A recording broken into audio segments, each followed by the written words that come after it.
This is 7 National News, and in our top story, the UAE Vice President, Prime Minister and ruler of Dubai, His Highness Sheikh Mohammed bin Rashid Al Maktoum, received more greetings on the advent of the holy month of Ramadan from the public at Zabeel Palace on Wednesday evening. Accompanied by the Crown Prince of Dubai, His Highness Sheikh Hamdan bin Mohammed bin Rashid Al Maktoum, the Deputy Ruler of Dubai, His Highness Sheikh Maktoum bin Mohammed bin Rashid Al Maktoum, and the chairman of the Mohammed bin Rashid Al Maktoum Foundation, His Highness Sheikh Ahmed bin Mohammed bin Rashid Al Maktoum.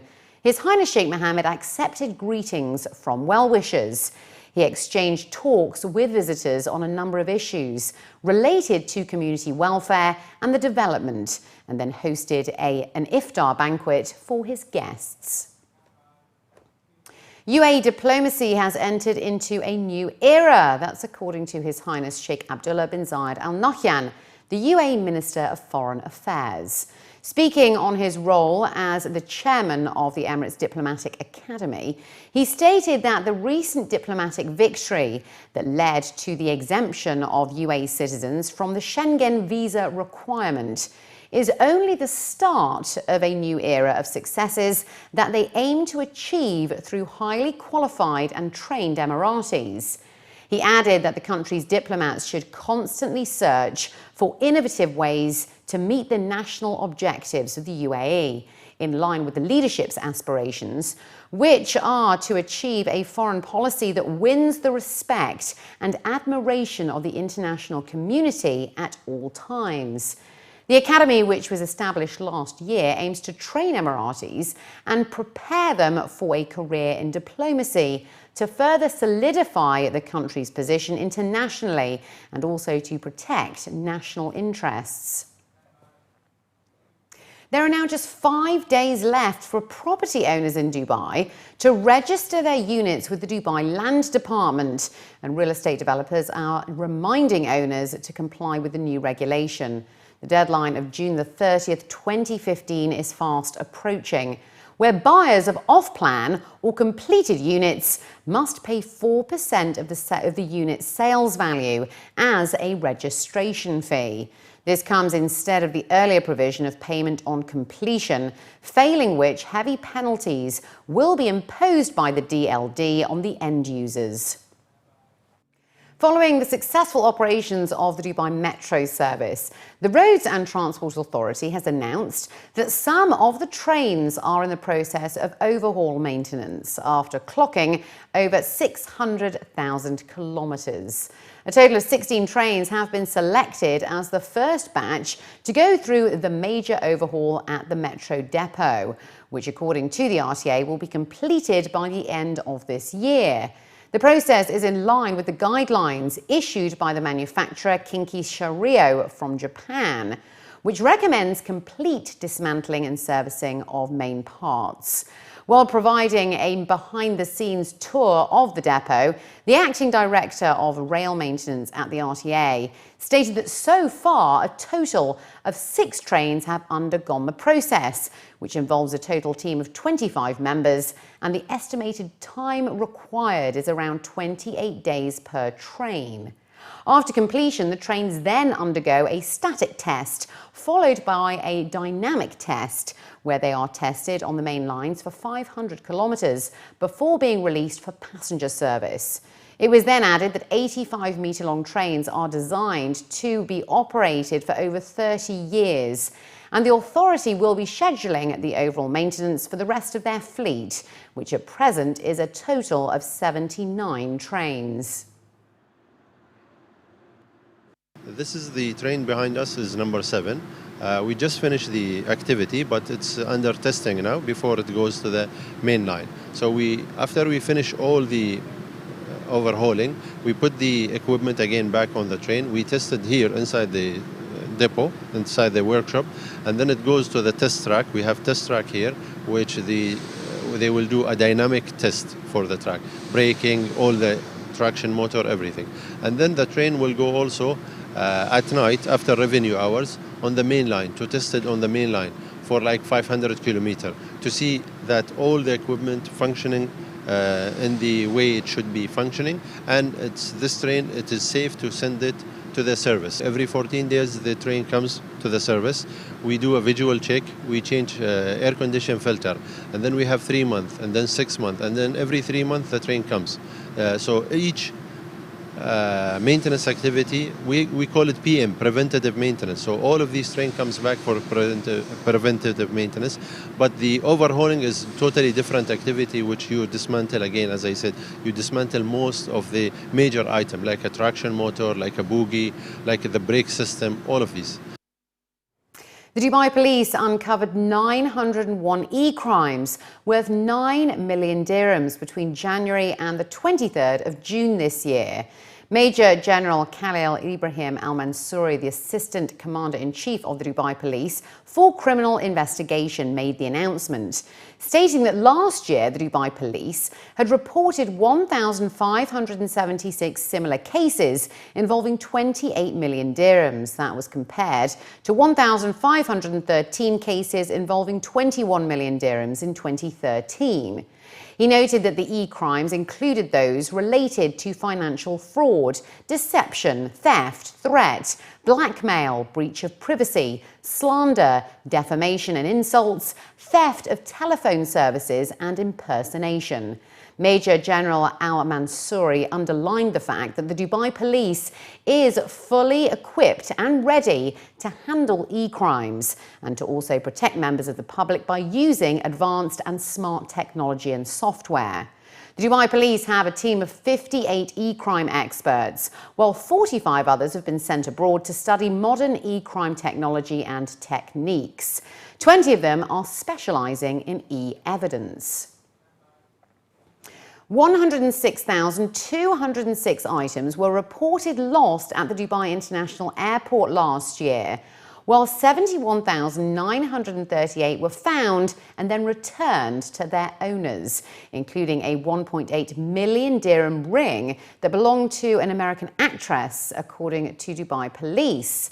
According to reports, airport staff and the police found just over 5,500 bags, 496 items of jewellery, over 9,000 mobile phones, 1,632 laptops, nearly 4,000 tablets, 1,633 cameras, over 6,000 watches, nearly 3,000 other electronic devices, and over 3,500 important or personal documents, among others. Brigadier Ali Atik bin Lahej, the director of the General Department of Airport Security at Dubai Police, was quoted as saying that officers recorded almost 40,000 reports in 2014, while over 13,500 were made in the first 5 months of this year. There were also 1,969 incidents of cash being found last year, of which 230 were resolved. He added that they have an electronic service that people can use to file complaints of lost items, as well as a smart service that allows them to categorize and store items so that they can locate and deliver them to owners as soon as possible. It was also noted that any items that are not claimed after 6 months are then sold at auction. VFS Global will maintain extended working hours at the UK Visa Application Centre in Dubai during the holy month of Ramadan. According to a statement, the centres will be open for business from 8 a.m. to 3 p.m. and from 8 p.m. to 10 p.m. for applicants strictly by appointment. Matt Heat, the Regional Director of UK Visas and Immigration for the Middle East and Pakistan, said that they offer a fast and efficient service for those who require a visa, and customers can opt to use their priority or super priority service for faster processing, and also their premium lounge for extra comfort. Ajit Alexander, the COO for the Middle East and Africa at VFS Global, added that this is a new initiative, but one that we are confident will be well received, as it offers more flexibility for appointments during a busy travel period. It was also noted that UAE nationals wishing to go to the UK on a short trip can take advantage of the UK's electronic visa waiver service, which offers visa-free travel provided travellers register online at least 48 hours before departure. Those wishing to stay in the UK for longer periods will generally need to apply for a visa. And finally, looking to other news now, the Dubai-based Lebanese artist and designer Jamal Tayara Baroudy exhibited her latest creative work titled Garden After on Wednesday night, showcasing a creative display of wallpaper and floor patterns to describe the notions of paradise mentioned in the Holy Quran, overlapping with her imagination of a heavenly place. While talking to an art enthusiast and visiting her exhibition at the 1971 design space in Sharjah, Jamal Tayara Baroudy said that the exhibition draws inspiration from the history of Islamic garden architecture as well as her childhood memories. Explaining the colours used to describe a paradise, the designer said that black and white has been extensively used in the artwork as the representation of shade, while blue depicts the colour of sky and water, as in the Holy Quran we are promised shade and water. The Lebanese artist noted that after doing a lot of research in languages and patterns, it was important for her to use a contemporary language while showcasing Islamic architecture, and she didn't want the artwork to be too traditional. Emphasising that Garden After has a childish touch to it, the designer said that she wanted to show that a child playing in a garden sees everything to be big, when in actual fact his hands are just smaller. Some visitors attending the exhibition said that the theme of the artwork is apt and befits the holy month of Ramadan, and they were also inspired to imagine the various species of flora and fauna that could exist in paradise. The 1971 design space is hosting the theme exhibition from June the 24th to September the 26th this year in collaboration with the Moria Art Centre and support from Sharouk. It's an imagination of a place where you can feel happy. It feels like paradise. You know, every time you go somewhere, you sit in a garden, you say it feels like paradise. What is paradise is where you feel happy and secure and serene, okay? Now, the idea of paradise, I researched a lot, of course, and it's meant to be here, but I am actually overlapping between the paradise that's in the Quran and the paradise as an utopia place where you can sit and relax and be happy, okay? I use traditional art, okay, but in a contemporary language, okay? And it's actually a garden after. Why? It's after my imagination of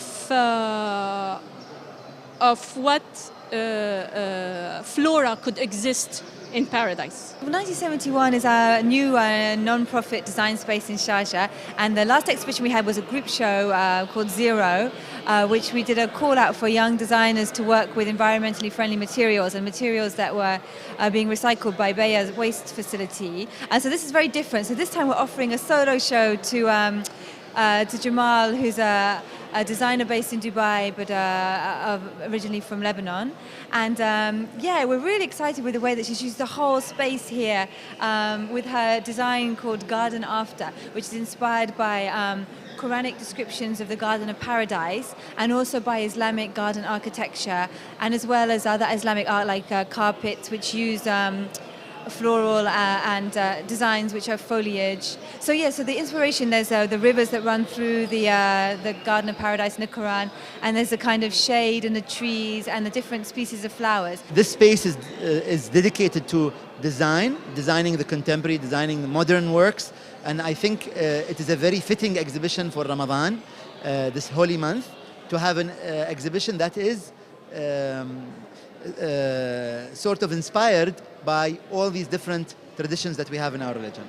This exhibition is important because it merges the spiritual, the cultural, the traditional with the modern and the contemporary. So it is a nice mix of all that is beautiful in our world, in the Middle East, in our religion, in our culture, brought together in this exhibition.